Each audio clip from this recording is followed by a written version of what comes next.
अपना जो self discipline आपने मेंटेन किया है, इसको मेंटेन करो। उसकी आप इज्जत करो। अगर आपके पास जो कुछ है, उसकी इज्जत करोगे, चाहे आपके पास जो पोजीशन है, आप उसकी इज्जत करोगे तो दूसरे भी उसकी इज्जत समझेंगे। अपने काम में एक क्वालिटी लेकर आओ, उसकी वैल्यू को समझो। बार बार माफी मांगना बंद करो। हम सभी लोग इंसान हैं, हमसे गलती होना भी लाजमी है, लेकिन वही गलती अगर बार बार होती रहे तो ये गलती नहीं कहलाती है। अगर आप स्टूडेंट है तो दिल से पढ़े। अगर आप मैकेनिक है तो दिल से काम करें। अगर आपके लाइफ में कोई भी सपना है, अगर आप पेंटिंग करते हो, सिंगिंग करते हो, जो को करो दिल से करो। अपने काम से आप दिल से जुड़ेंगे तो लोग आपसे दिल से जुड़ेंगे। If you love your work, if you love your skills, if you your job, people will love. चुप रहना बहुत बड़ा स्किल है, इसका सही इस्तेमाल करें। एक बहुत हो मशहूर कहावत है कि मूर्खों के लिए सबसे अच्छा जवाब है कि आप चुप हो जाओ। लेकिन ये कहावत तभी ठीक बैठती है जब आपके सामने मूर्खों की टोली हो। कभी कभी हम वहां पर भी चुप रह जाते हैं जहां पर हमें बोलने की सबसे ज्यादा जरूरत होती है। जहां बोलना रहता है वहां बोलते नहीं है, जहां चुप रहना होता है वहां बोल जाते हैं। पूरा गड़बड़ हो जाता है। बोलने से ज्यादा चुप कहाँ रहना है, ये सबसे बड़ी कला है। क्योंकि बोलता तो कोई भी है, बकावश तो कोई भी कर लेता है, लेकिन चुप कहाँ रहना है, ये बहुत बड़ा रहस्य है। इसलिए चुप रहना एक प्रकार का टूल है जो आपके पर्सनल डेवलपमेंट के लिए जरूरी है। इसलिए उस टूल का कब, कैसे और कहाँ इस्तेमाल करना है, इस पर गौर करना आपकी जिम्मेदारी है। सभी फैसले सिक्के को उछाल कर लेते हैं। अगर हेड्स आए तो ये करना है, टेल्स आए तो वो। तो ये 50% समय पर ही काम कर सकता है। अगर आप सिर्फ 50% बार ही सही होते हैं तो फिर आप दो ही काम कर सकते हैं, मौसम विभाग का या फिर ज्योतिषी का। दुनिया में आप कोई और काम नहीं कर सकते। आपको जो लोग और चीजें नापसंद हो, उन्हें गले से लगाइए। हमारे जीवन में आने वाली अलग अलग परिस्थितियों के लिए हमें अलग अलग तरह की पहचान अपनाने की जरूरत होती है। अगर आप में लचीलापन है, मतलब एक भूमिका से दूसरी में आसानी से बदल जाते हैं, तो आप अपनी सभी भूमिकाएं सही तौर पर और शालीनता से निभा सकते हैं। आपको इसमें कोई समस्या नहीं होगी। पर ज्यादातर लोगों का व्यक्तित्व चट्टान की तरह कठोर होता है। ये हर समय उन पर हावी रहता है और जो कुछ भी उनके व्यक्तित्व के साथ मेल नहीं खाता, उससे वे हमेशा परेशानी में रहते हैं। अगर आपको इसमें से बाहर आना हो तो आपको कुछ उल्टा करना पड़ेगा। आप ये आसान सी चीज कर सकते हैं, जिसे आप पसंद नहीं करते उसके साथ हो जाइए, अपनी जोड़ी या टीम बनाइए। उस व्यक्ति के साथ बहुत प्यार से, आनंदपूर्वक समय बिताइए। जो चीजें आप करना नहीं चाहते, उन्हें सीखिए और फिर अपना जीवन समझदारी से, प्यार से और आनंद से चलाइए। महानता हासिल करने की महत्वाकांक्षा की कोई जरूरत नहीं है। आप जो है उसकी चिंता के परे अगर आप अपने जीवन की सीमा बनाते हैं और ध्यान केंद्रित करते हैं, तो आप एक महान मनुष्य बन जाएंगे।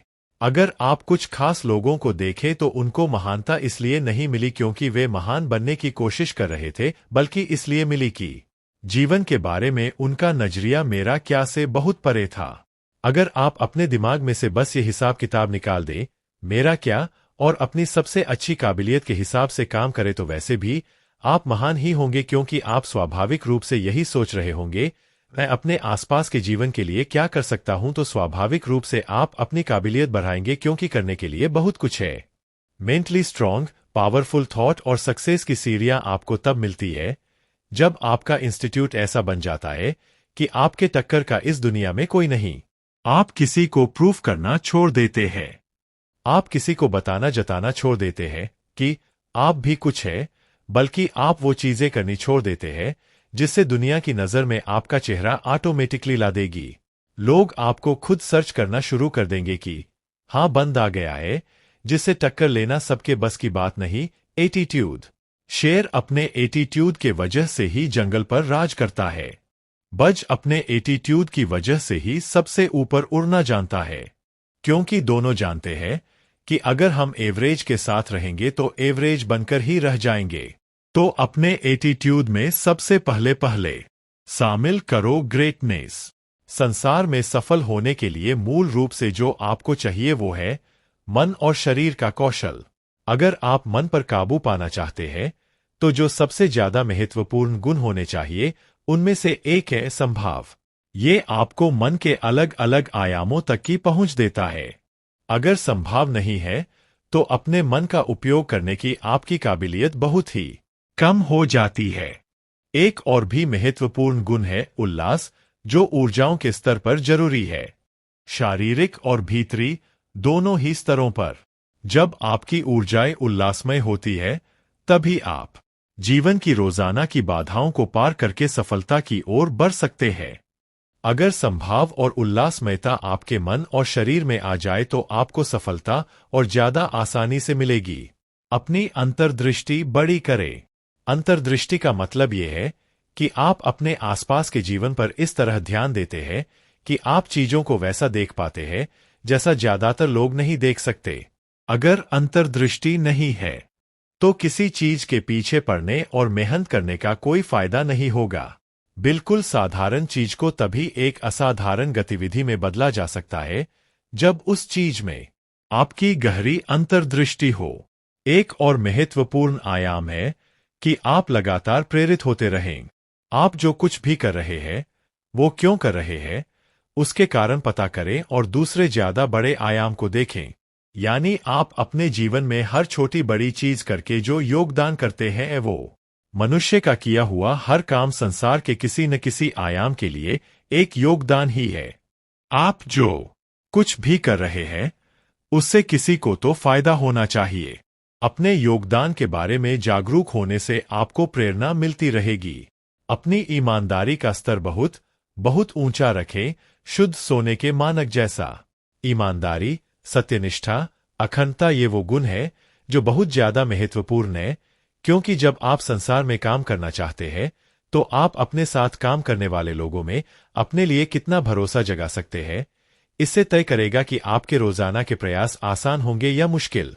अगर पूरे भरोसे का वातावरण है तो आपकी काम करने की काबिलियत काफी बढ़ जाएगी, सिर्फ इस वजह से कि हर कोई आपकी राह में रुकावट खड़ी करने की बजाय उसे आसान बनाएगा।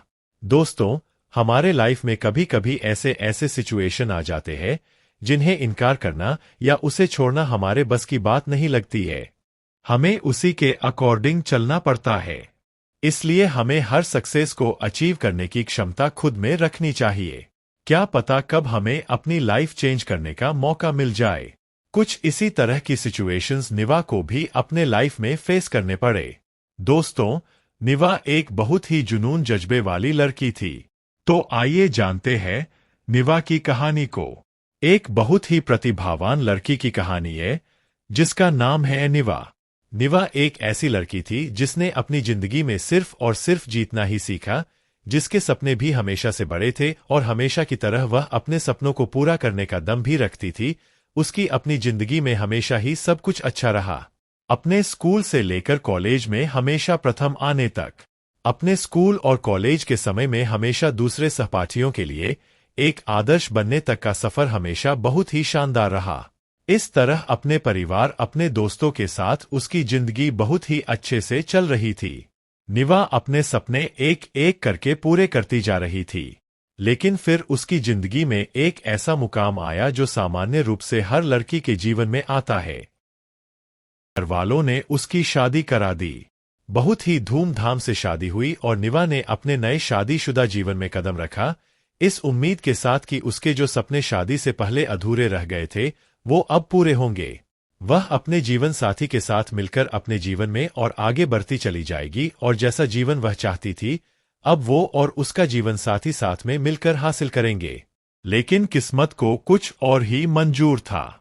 निवा को बहुत ही पारंपरिक और दकियानूसी सोच रखने वाला, छोटी सोच वाला पति मिला था। धीरे धीरे निवा को घर की जिम्मेदारी के नाम पर उसका खुद का अस्तित्व खोने पर मजबूर किया जाने लगा। फिर निवा ने सोच लिया कि मुझे अपने बच्चे को अच्छी लाइफ देनी है, मुझे इस चंगुल से आजाद होना है और उसने खुद पर ही रहे प्रताड़ना को सहने से इनकार करने लगी और धीरे धीरे वह वहां से निकल गई और वह अब हर दुख से आजाद हो गई थी। उसके बाद उसने अपने सफलता का परचम लहराने की शुरुआत की। दोस्तों, वीडियो अच्छा लगा हो तो वीडियो को लाइक और चैनल को सब्सक्राइब कीजिए।